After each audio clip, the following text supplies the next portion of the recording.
In December of 2019, one of the most dangerous criminals in Europe was finally captured.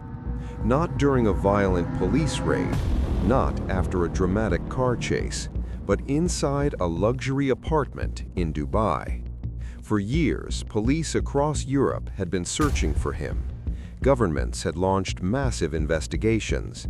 Special police units were formed. International agencies were involved. All because of one man, a man accused of building one of the most powerful criminal organizations in Europe. His name was Ridouan Taghi. Early life.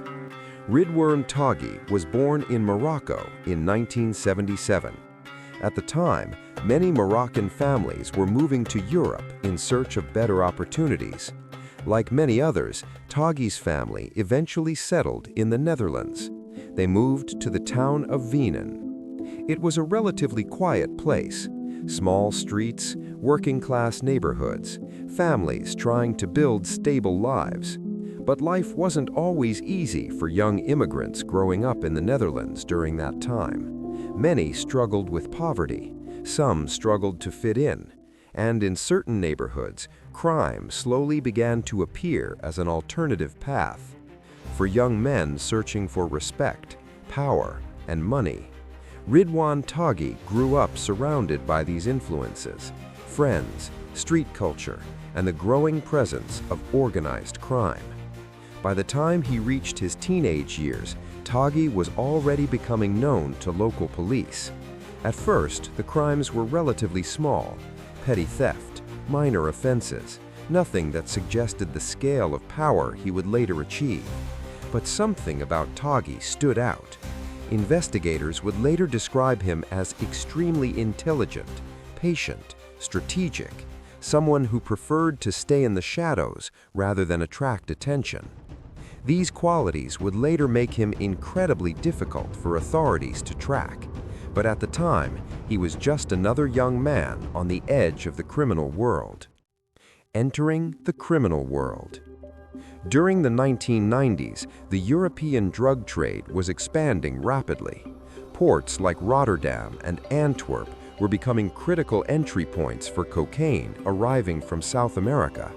Criminal groups across Europe began competing for control of these routes. This environment created huge opportunities and huge risks. Some gangs focused on violence, others focused on building connections. Ridouan Taghi chose the second path. Instead of becoming a visible street gangster, Taghi slowly built relationships with other criminal networks.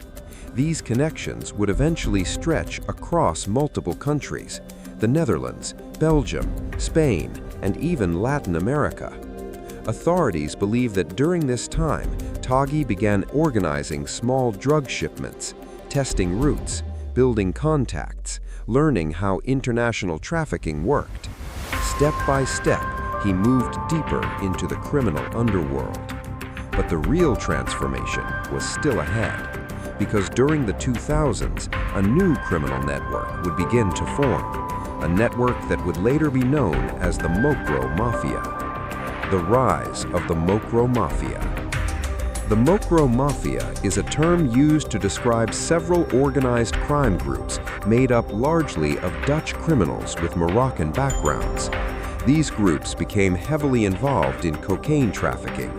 But unlike traditional mafia organizations, the Mocro Mafia was more decentralized. Different crews, different leaders, but all connected through drug routes and criminal partnerships. Ridouan Taghi quickly rose through this world. He wasn't the loudest figure. He didn't appear in public often. But behind the scenes, he was building something much bigger. Authorities believe Taghi eventually became one of the key figures controlling cocaine shipments entering Europe. The drugs arrived through major ports, hidden in shipping containers, mixed with legitimate cargo. Once inside Europe, the drugs would move through a network of distributors, generating enormous profits. Millions of euros, sometimes hundreds of millions. This money allowed criminal groups to expand, to recruit, to buy weapons, and to eliminate rivals. because in the world of organized crime, power rarely goes unchallenged. The Gang War. As the Mocro Mafia grew stronger, tensions between rival groups began to rise. Drug routes meant money, and money meant power. Different factions began fighting for control. What followed became one of the most violent periods in modern Dutch criminal history. Shootings, explosions, targeted assassinations. Between 2012 and 2019, numerous murders were linked to the growing gang conflict. Investigators believed that Ridouan Taghi's organization was connected to several of these killings, but proving it was another matter. Taghi operated carefully. He rarely communicated directly. Messages were often passed through encrypted phones, intermediaries, trusted associates. This made it extremely difficult for authorities to build a solid case. Meanwhile, the violence continued.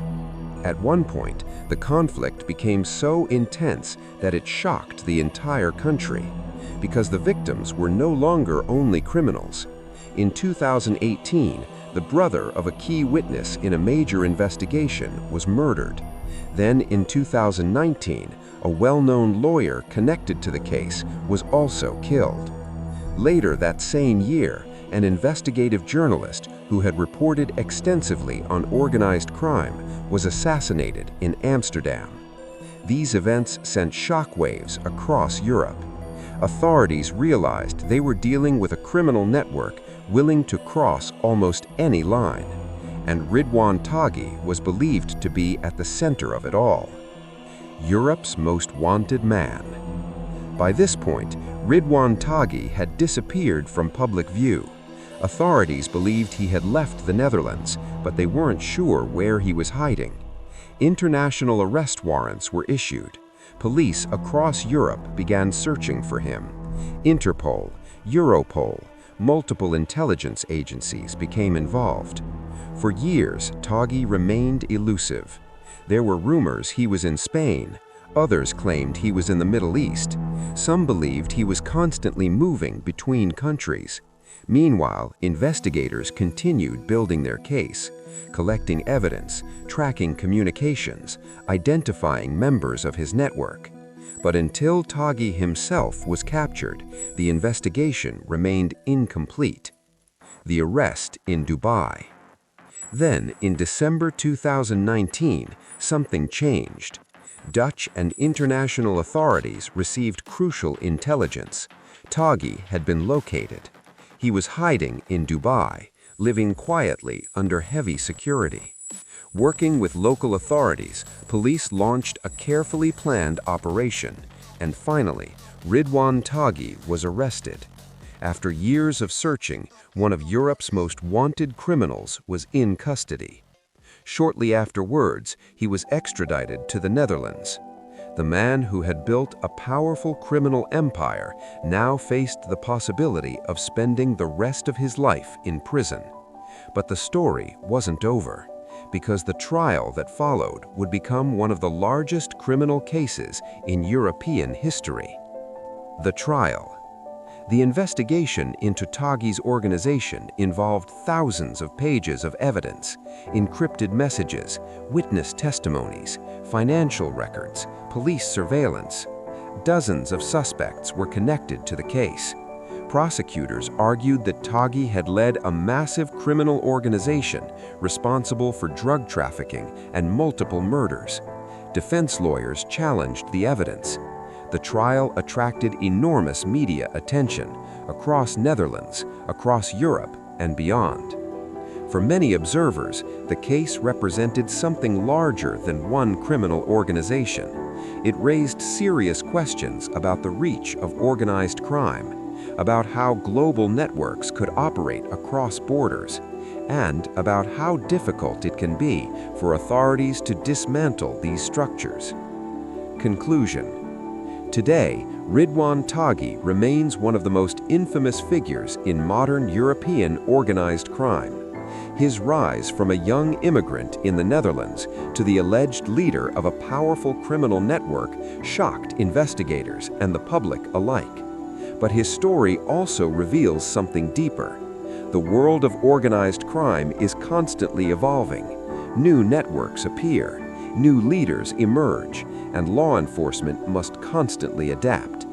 The arrest of Ridouan Taghi was a major victory for authorities, but the larger fight against organized crime continues, because somewhere, right now, another criminal network may already be growing.